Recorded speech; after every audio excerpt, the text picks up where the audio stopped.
Hi there. आज हम पढ़ने जा रहे हैं वास्तविक संख्याएं। वास्तविक संख्याएं क्या होती हैं? वास्तविक संख्याओं को हम इंग्लिश में क्या कहते हैं? Real numbers. तो ये पढ़ने से पहले हमें ये जानना ज़रूरी है आखिर हम यहाँ तक कैसे आए, आप क्लास 10 तक कैसे आए। आपको तो खुद को पता होगा, लेकिन एक बार मैं फिर से आपको याद दिला दूँ कि आपने पिछली क्लासों में, आपने पिछली कक्षाओं में आपने पढ़े होंगे डिफरेंट टाइप के numbers. For example natural numbers, whole numbers, integers, even odds, prime numbers and composite numbers. ये सारे नंबर्स को आप एक बार फिर से रिवाइज कर लो। आपने पढ़े होंगे रेशनल नंबर्स यानी परिमेय संख्याएं और इर्रेशनल नंबर्स यानी अपरिमेय संख्याएं। रेशनल नंबर्स P/Q के रूप में होते हैं, लेकिन इन दोनों में डिफरेंस क्या है? ये इनका दशमलव प्रसार यानी डेसिमल एक्सपांशन इनका शांत होता है, यानी टर्मिनेटिंग होता है। एक बार जाके ये रुक जाते हैं। 1.2 रुक गया, 1.345 रुक गया। एंड इर्रेशनल में क्या होता है, अपरिमेय संख्याओं में क्या होता है, इसका दशमलव प्रसार रुकता ही नहीं है। डेसिमल एक्सपांशन आप देखोगे तो बढ़ता ही जाएगा, हद होती है भाई। जैसे फॉर एग्जांपल 1.2 3 4 5 6 7 8 9 10 11 12 1 3 4 5 7 रुकने का नाम नहीं लेगा। तो ये संख्याएं किस में आएंगी? इर्रेशनल्स में। ये आपको पता होना चाहिए अभी तक, क्योंकि क्लास 9th में आप पास हुए हो तो आखिर एग्ज़ाम दिया है कि नहीं? ऐसी पास हो गए क्या? परिमेय संख्याएं और अपरिमेय संख्याएं, ये आप दोनों आपने क्लास 9th में पढ़े हैं। इसके बारे में हम डिटेल्स में ज़्यादा बात नहीं करेंगे। ये आपके नोट्स में होने चाहिए, यानी कॉपी में जो आप नोट्स बनाओगे। नोट्स कैसे बनाने हैं आखिर? अब आप बड़ी क्लास में आ गए हो ना, 10th क्लास है भाई, बोर्ड के एग्ज़ाम होंगे। हाँ, लॉकडाउन से बच, यहाँ से आपको नोट्स बनाने आने चाहिए। आप नोट्स खुद बनाओगे, मैं आपको पढ़ाने के लिए, गाइड करने के लिए हूँ यहाँ पर। कैसे बनाने हैं नोट्स? आपको सबसे पहले चैप्टर नंबर एंड चैप्टर का नाम आपको फेयर कॉपी पे करना है वर्क। अभी तो NCERT की बुक और रफ कॉपी खोल के बैठ जाओ, और जब ये वीडियो खत्म हो जाएगी तब आपको फेयर कॉपी पे बहुत सुंदर सुंदर तरीके से एकदम ऐसे लिखना है जैसे पेंटिंग बना रहे हो ना। जैसे आप ज़रा इन नोट्स को देखो, यहाँ पे बादल क्लाउड के शेप में बना दिए हैं। ऐसे ही आप अपनी खुद का दिमाग लगा के बहुत अच्छे से अपनी कॉपी बनाना। अब मैं ऐसा क्यों कह रहा हूँ कि आपको अपनी कॉपी बहुत अच्छे तरीके से बनानी है, जैसे वो पेंटिंग हो, ऐसे आपको अपनी कॉपी बनानी है। ऐसा मैं क्यों कह रहा हूँ? क्योंकि जब तक आपकी कॉपी ही अच्छी दिखने में नहीं लगेगी तो आपको उसको देखने का मन कैसे करेगा, है कि नहीं? तो आपको अपनी कॉपी जितने अच्छे से आप बना सको उतने अच्छे से बनानी है। कॉपी में एकदम बढ़िया बढ़िया तरीके से कलरफुल पेन्स यूज़ करो, कुछ भी करो, लेकिन कॉपी को ऐसा बना दो कि टीचर को चेक करने में भी मज़ा आए। अभी इसमें तो देखो एक ही कलर से पूरा लिख दिया है तो कोई बात नहीं है, लेकिन आप डिफरेंट कलर्स के पेन भी यूज़ कर सकते हो। नहीं करना है तो ब्लैक एंड ब्लू तो आपके पास होगा ही, तो वहीं सिर्फ उन पेन को भी यूज़ करके कर सकते हो। ब्लैक में हेडिंग डालनी है, आगे उसके बारे में लिखना है। ये तो इंग्लिश में है, लेकिन आपको हिंदी में लिखना है बुक की मदद से, और मैं जो बोल रहा हूँ उस अपने बोलों में लिख सकते हो। तो नेचुरल नंबर्स क्या होते हैं आपको लिखना है। नेचुरल नंबर्स हम गिनने के लिए यूज़ करते हैं। कैसे? कि एक कमरे में कितनी चेयर्स हैं, कितनी बेंच हैं, ये सब हम गिनते हैं तो नेचुरल नंबर यूज़ करते हैं। अब होल नंबर्स क्या होते हैं? होल नंबर 0 से शुरू होते हैं, लेकिन हम इसको गिनती में यूज़ नहीं करते। कभी आपने गिनते हुए अपने आप को पाया है कि 0 1 2 3 4 आप किसी को गिन रहे हो, क्लास में कितने बच्चे हैं तो आपने 0 से शुरू करी हो? नहीं ना। तो रोल नंबर भी 1 से शुरू होते हैं। तो ये होल नंबर्स आप मैथ में यूज़ करते हो। नेचुरल नंबर्स आप रियल लाइफ में यानी असल ज़िंदगी में गिनने के लिए यूज़ करते हो। होल नंबर्स का और भी बैंक्स में भी यूज़ होता है। जब आपके बैंक अकाउंट में बैलेंस 0 होगा तो आपको 0 दिखाया जाएगा वहाँ पे। नेचुरल नंबर्स यानी प्राकृतिक संख्याएं, तो ये आपको हिंदी इंग्लिश दोनों में अपनी कॉपी पे लिखना है। उनके बारे में भी लिखना है कि होल नंबर्स क्या होते हैं, इंटीजर्स क्या होते हैं, नेचुरल नंबर्स क्या होते हैं, प्राइम नंबर्स क्या होते हैं, कंपोजिट नंबर्स क्या होते हैं, रियल नंबर्स परिमेय संख्याएं क्या होती हैं, अपरिमेय संख्याएं क्या होती हैं, इर्रेशनल नंबर्स क्या होते हैं, रेशनल नंबर्स क्या होते हैं। ये सब आपको अपनी कॉपी में लिखना है। तो देखो इन्होंने कितने अच्छे से रियल नंबर्स क्या होते हैं, रेशनल नंबर और इर्रेशनल नंबर का कॉम्बिनेशन होता है, ये आपको बताया। रियल नंबर्स हिंदी में वास्तविक संख्याएं। आप अगर इधर देखोगे तो रियल नंबर्स के अंदर सबसे बड़ा जो होता है वो रियल नंबर्स होते हैं। रियल नंबर्स के अंदर 2 टाइप्स आते हैं, rational numbers and irrational numbers. Rational numbers के एग्जांपल 3/5, 3/5, 1.375, 3.56। तो ये आपके एग्जांपल्स दिए हैं और टाइप दिया। तो आप भी अपनी नोट्स बनाते समय ऐसे अच्छे से, और ये इससे भी और अच्छे से बना सकते हो आप, और कलर्स वगैरह यूज़ करके, हर एक सर्कल का डिफरेंट कलर यूज़ करके। फिर उसके बाद रेशनल नंबर्स के बाद इंटीजर्स आते हैं जिसमें नेगेटिव संख्याएं भी होती हैं और पॉजिटिव संख्याएं भी होती हैं। फिर होल नंबर्स आते हैं जो 0 से शुरू होते हैं। फिर उससे भी छोटा नेचुरल नंबर्स होते हैं जिसमें 1 2 3 से शुरू होते हैं। क्या इनसे भी कोई कुछ छोटा होता है? आप ज़रा सोच के देखो कि even odd numbers, prime numbers, composite numbers कहाँ आएंगे। ठीक है, इर्रेशनल नंबर्स के अंदर कोई और टाइप्स नहीं होते, इर्रेशनल सिर्फ आसान टाइप के होते हैं, जैसे √2 हो गया और पाई हो गया, ठीक है। पाई की वैल्यू क्या है, 22/7। जब भी नीचे 7 आता है तब इर्रेशनल नंबर्स होता है, क्योंकि जब भी आप किसी को 7 से भाग दोगे तो उसका जो दशमलव प्रसार होगा वो अशांत होगा। अब आपको क्या पढ़ना है कि आपको 1.1 तक नहीं, 1.2 तक, ठीक है, 1.2 तक जितनी भी लाइंस लिखी हैं उन सभी लाइंस को आपको एक एक करके पढ़ना है। जैसे कक्षा 9 में आपने वास्तविक संख्याओं की खोज प्रारंभ की और इस प्रक्रिया से आपको अपरिमेय संख्या को जानने का अवसर मिला, ठीक है। ऐसे करके आपको पूरे नीचे तक पढ़ना है। और ये जैसे मैंने येलो हाइलाइट्स कर रखी है ना, आप ऐसे ही अपनी बुक में अंडरलाइन करेंगे, ठीक है। पेंसिल लेंगे, उससे अंडरलाइन करेंगे अपनी बुक में, जैसे जैसे पढ़ते जाएंगे। जो जो आपको इम्पोर्टेंट लगे कि ये वाली बात याद करने लायक है तो आपको अंडरलाइन करना है। P/Q दशमलव प्रसार शांत अशांत। आइए अपनी खोज प्रारंभ करें। इसका मतलब क्या हुआ कि NCERT बुक जो है वो एक आपको जर्नी पर ले जा रही है। जर्नी यानी सैर पर ले जा रही है। किसकी सैर पर? खोज की सैर पर। तो आइए खोज शुरू करते हैं। सबसे पहले खोज शुरू करते ही आपको यूक्लिड विभाजन प्रमेय का देखने को मिलेगी। ये क्या होता है, इसको जानने से पहले मैं एक बार आपसे पूछना चाहूँगा, क्या आपको याद है हाईएस्ट कॉमन फैक्टर, हिंदी में महत्तम समापवर्तक, तो वो कैसे निकालते हैं? ये मैं क्यों पूछ रहा हूँ कि SCF कैसे निकालते हैं, क्योंकि आपको ये जानना ज़रूरी है। क्योंकि जो यूक्लिड विभाजन प्रमेय का है वो आपको बेसिकली SCF निकाल कर देगी, हाईएस्ट कॉमन फैक्टर निकाल के देगी। अब भला आपको हाईएस्ट कॉमन फैक्टर क्यों निकालना है हर सवाल में, ये आपको पढ़ने से पहले जानना ज़रूरी है ना, कि आपको इसका यूज़ क्या है। आखिर आप कुछ भी आप पढ़ते हो ना, आपको पहले पता होना चाहिए उसका यूज़ क्या है। मैं बताता हूँ। 2 संख्या लेते हैं हम, जैसे छोटी छोटी 12, 16। अब इसका हाईएस्ट कॉमन फैक्टर कैसे निकालेंगे? पहले तो आपको फैक्टर्स निकालने हैं इसके, ठीक है। 2 से गया 6 बार, फिर आगे 2 से फिर से गया और फिर 3 से गया। इसके फैक्टर्स क्या हुए, यानी 2 गुणा 2 गुणा 3। अब इसके अगर निकाले हम, 2 से गया ये 8 हुआ, 2 से फिर से गया 4 हुआ, तो 16 का फैक्टर क्या हुआ, 2 गुणा 2 गुणा 2 गुणा 2। और 12 का फैक्टर क्या हुआ, फैक्टर्स क्या हुए, 2 गुणा 2 गुणा 3। अब यहाँ पे 2 गुणा 2 इसमें भी है और 2 गुणा 2 इसमें भी है कि नहीं? तो ये आपका SCF हुआ। SCF बराबर 4। 2 गुणा 2 4 होता है ना। अब आपको SCF मिल गया। भला आप बोलोगे वाह सर वाह, आपने SCF कैसे निकालते हैं वो तो बता दिया, और आपने ये भी बता दिया कि यूक्लिड प्रमेय से हम SCF निकालेंगे। लेकिन एक मिनट रुकिए, मुझे ज़रा पहले ये बताइए कि SCF जो हमने अपनी पुरानी क्लासों में सीखा था वो भला क्यों सीखा था? आपने SCF भी सिखा दिया, अब इसका यूज़ भी बता दो।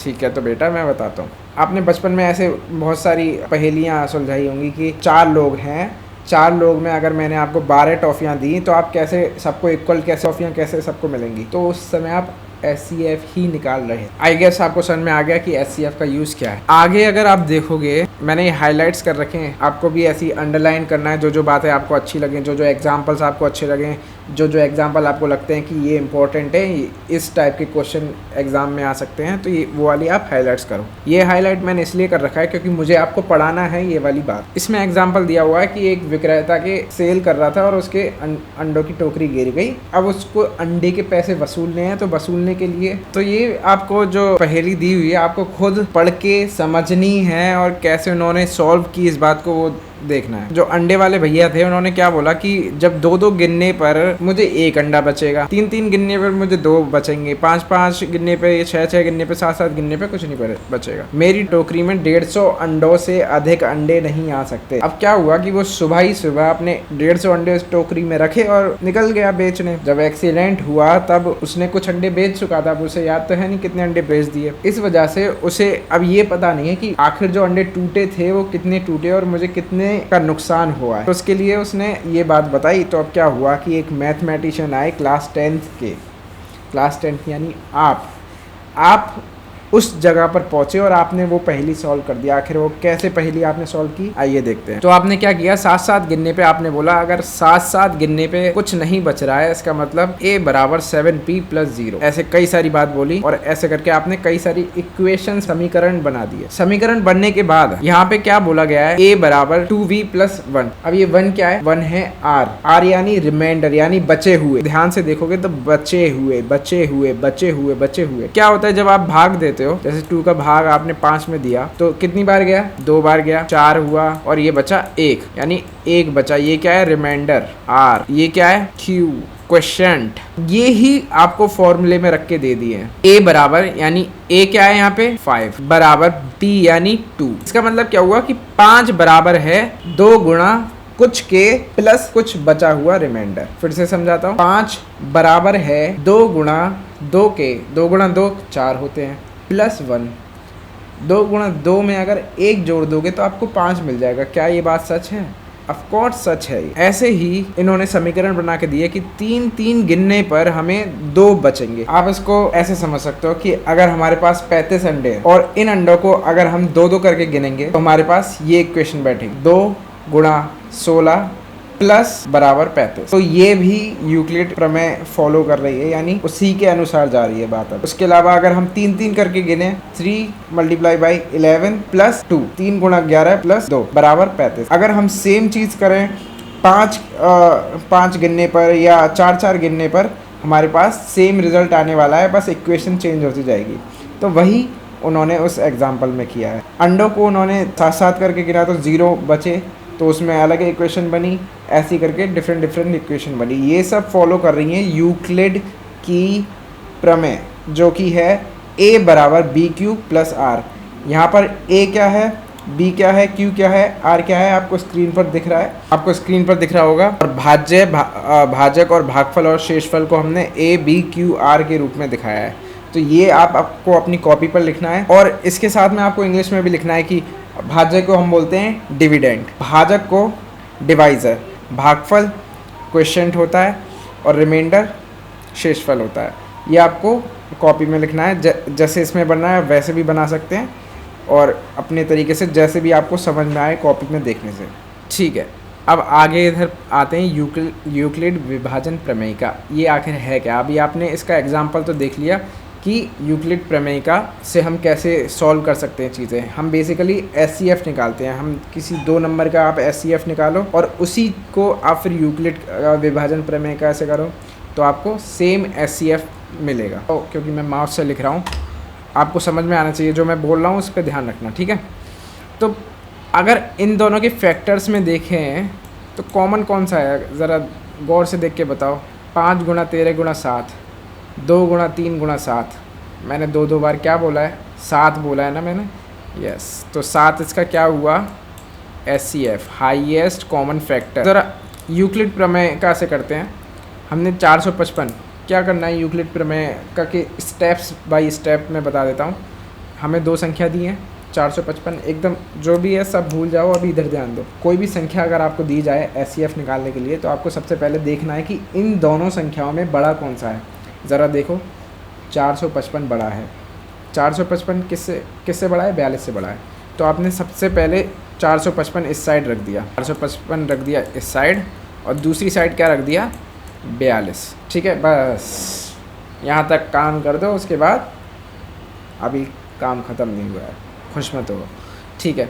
455 बराबर 42 गुणा 10 प्लस 35। अब बोलोगे सर थोड़ा कन्फ्यूज़न हो गया कि सर ये इन्होंने ये कैसे लिख दिया। सर मैं बताता हूँ, 42 को जब आप इससे डिवाइड दोगे 10 बार गया है, यहाँ पे दिख रहा है सीधे सीधे। 42 गुणा 10 कितना होता है, 420। बचा कितना, 35। एक मिनट सर, रुको बस यहीं पे रुक जाओ सर। हाँ बेटा, ज़रा इधर देखो सर एक बार कि यहाँ पे 42 है, यहाँ पे 455 है। हाँ बिल्कुल है। और यहाँ पे 455 है, यहाँ पे भी 42 है। हाँ है। और सर एक बात देखो कि आपने 10 लिखा है यहाँ पे, यहाँ से देख के ही लिखा होगा। हाँ मैंने यहाँ से देख के लिखा। 455 में से 420 जब आपने माइनस किया तो 35 मिला। ये तो सर कुछ जाना पहचाना काम लग रहा है। हाँ बेटा, बोला था ना, ये है लॉन्ग डिवीज़न मेथड जो आपके पहले पेज पे मेंशन्ड हुआ है, लंबी विभाजन प्रक्रिया। ठीक है, तो किधर गया, तो ऐसे ही आपको ये करना है, भाग देना है सिंपली। अब क्या होगा कि 35 तो यहीं पे रहेगा, लेकिन 42 उठ के आ जाएगा अंदर। क्यों, आखिर ऐसा क्यों? वो इसलिए कि अब हमने क्या बोला, हमने बोला भाई 42 एक इंसान का नाम है मान लो, भाई 42 तुमने 455 को पूरी तरीके से नहीं काटा। अब क्या करेंगे, जो बचा हुआ इंसान है वो बोलेगा अब मैं तुझे काटूंगा, अंदर आ। तो 35 ने 42 को अंदर बुला लिया, अब 35 42 को काटेगा। ठीक है, तो कैसे याद रखोगे इसे कि अगर ये पूरा ना काट पाए, जो बाहर वाली संख्या है वो पूरा नहीं काट पाए अंदर वाले को, तो जो बचा हुआ होता है, बची हुई जो सेना है वो बाकी की सेना को अंदर बुलाएगी कि अंदर चलो और फिर युद्ध करते हैं। तो 35 लोगों ने इनको आके घेर लिया। कितनी बार गया? एक बार गया, क्योंकि दूसरी बार में तो 42 से ज़्यादा बड़ा नंबर आ जाएगा। 35 दूनी 70 होते हैं ना, वो 42 से बड़ा है, तो इसलिए हम एक पे ही रुक जाएंगे। 35 एकम 35, कितना बचा? 7 बचा। ठीक है, अब फिर से हम बोलेंगे भाई 35 तुमने 42 को पूरी तरीके से नहीं काटा, तो अब क्या करेंगे हम कि बेटा 35 तुम भी अंदर आ जाओ। अब 35 भी अंदर आ गया डर के। अब 7 जो है, 7 से 35 अगर हम काटे तो कितनी बार जाएगा? यस, 7 पंजे 35। अब आ गया 0। ठीक है, अब आपको ऐसे देखने में कुछ समझ में नहीं आ रहा है, तो अगर आप अभी भी कंफ्यूज हो रहे हैं ना कुछ देख के, तो वीडियो को थोड़ा पीछे करके फिर से एक बार देख लो कि मैंने कैसे ये यहाँ तक पहुँचा हूँ। अब 0 हमारा रिमाइंडर आ गया। ठीक है, इनका भी यहाँ पे 0 रिमाइंडर आ गया। तो ज़रा अब देखो 42, 455, 10, 35, ये पहले में यही है। 455 बाहर है, 42 अंदर है, गुणा 10 जो क्वेश्चंट है। ठीक है, 35 रिमाइंडर में हम लिख सकते हैं 42 गुणा 10 प्लस 35। ठीक है, जैसे मैंने बताया था तराजू में दोनों तरफ इक्वल करना है। 455 के बराबर जितना ही इन्होंने रख दिया कि 42 गुणा 10 करो और बचेगा 35, तो वो 455 के इक्वल बैठेगा। फिर उसके बाद नेक्स्ट में जब पूरी रिमाइंडर 0 नहीं आया यहाँ पर 35 की जगह, तो उन्होंने क्या किया, 42 तो आ गया इधर बाहर की तरफ, और 35 आ गया पहले नंबर पे, लास्ट से पहले पे आ गया। अब 42 बराबर 35, अब इसमें किसकी गुणा करें कि वो 42 के बराबर आ जाए? 35 के पहाड़े में 42 तो आता नहीं है। 35 एकम 35, 35 दूनी 70, यानी हम एक पे ही रुक जाएंगे। 35 एकम 35। अब बचे कितने? 42 में से 35 माइनस किए तो 7 बचे, तो इन्होंने 7 रख दिए प्लस में। अब 42 के बराबर फिर से तराजू बराबर हो गया। नेक्स्ट 35 अब फिर से बाहर आ गया कि भैया तुमने पूरा नहीं काटा, तो तुम अब आ जाओ अंदर अखाड़े में, कटोगे तुम। तो 7 लास्ट में था, वो पहले पे आ गया। अब 35 को हम एक तरफ 35 आ गया, बराबर किसके करना है हमें? 7 गुणा क्या करें जो 35 के बराबर आ जाए? 5। 7 गुणा 5 करने पर हमें 35 मिलता है। 7 पंजे 35 प्लस 0, यानी 0 रिमाइंडर बचा है। यहाँ पे भी हमारा 0 रिमाइंडर बचा था। तो यानी दोनों मेथड से हमें एक ही चीज़ मिल रही है ना, 0 एंड में मिल रहा है। अब बोले कि सर ठीक है, इतनी लंबी कहानी तो आपने सुना दी, अब ये बताओ कि इतनी लंबी कहानी का मैं क्या करूँगा? तो मैं बोलूँगा बेटा ये पहली बात तो इतनी लंबी कहानी नहीं है, लंबी कहानी तो ये है। बोलोगे कि नहीं सर ये लंबी कहानी नहीं है, लंबी कहानी नीचे वाली है, बहस मत करो। 455 और 42 ये छोटी संख्या है। अगर मैं वहीं पे आपको बड़े बड़े नंबर्स के पास ले जाऊं फिर आप डर जाओगे। जैसे कि ये नंबर्स 12,576, अब कहाँ तक इसके फैक्टर्स निकालते बैठोगे बेटा? इससे अच्छा तो यही वाला मेथड बहुत इजी है। ठीक है ना? तो अब बोलोगे सर ठीक है, मान गया मैं कि ये वाला मेथड अच्छा है, यूक्लिड का मेथड अच्छा है। अब मुझे ये बता दो एक बार, लास्ट बार मुझे ये बता दो कि यूक्लिड के मेथड से हमें मिला क्या? आपने बोला ना SCF मिला, कहाँ मिला? मुझे तो दिखा नहीं। अच्छा, तो अब इधर देखो, ये लॉन्ग डिवीज़न मेथड में SCF क्या होता था? ये होता था लास्ट वाला 7। हमारा SCF क्या आया था? 7 7 SCF बराबर 7 है ना। लॉन्ग डिवीज़न मेथड से क्या आया है? 7। अब ज़रा इनका SCF देखो, तो SCF इसमें क्या हुआ? ये SCF यानी जो लास्ट में काटता है, पूरा पूरा काट देता है, वो जीत जाता है। वो वाली पार्टी जीत जाती है, यानी वो वाली सेना जीत जाती है जो लास्ट में पूरा पूरा काट देती है दूसरी सेना को। तो ऐसी कौन सी सेना है जिसने लास्ट में पूरा पूरा काट दिया? 7 ने पूरा पूरा काट दिया। इसका मतलब क्या हुआ कि 7 555 और 42 का SCF है, हाईएस्ट कॉमन फैक्टर है, महत्तम समापवर्तक है। ठीक है, अब यहाँ तक अगर आप पहुँच गए तो बहुत बढ़िया बात है। अब स्टेप बाय स्टेप आपको समझना है कि एक बार कैसे करते हैं, फिर से समझ लेना। अगर मेरा समझाया हुआ नहीं समझ में आया हो तो एक बार पूरी यहाँ तक जितनी भी कहानी है वो आपको पढ़नी है, ठीक है, और सेना को लड़वाना है, युद्ध करवाना है। उसके बाद उदाहरण पढ़ने हैं आपको।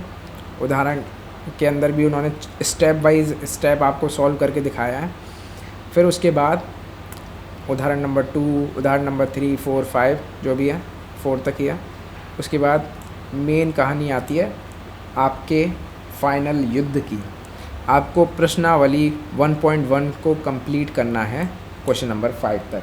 कैसे करोगे कि सर आपने आधे क्वेश्चन समझाए हैं, आधे क्वेश्चन नहीं समझाए। ये वाले क्वेश्चन तो सर हम कर लेंगे यूक्लिड विभाजन की मदद से, ये वाला भी चलो कर लेंगे पढ़ के थोड़ा समझ के। यहाँ पे 6 से 16 दे रखा है और 32 दे रखा है, इसमें अधिकतम संख्या निकालनी है यानी मैक्सिमम यानी हाईएस्ट यानी एचसीएफ निकालना है, यानी इसमें भी इन दोनों नंबर्स का यूक्लिड से निकालना है। लेकिन सर ये क्या भला है आखिर, ये भी कुछ टफ बात नहीं है।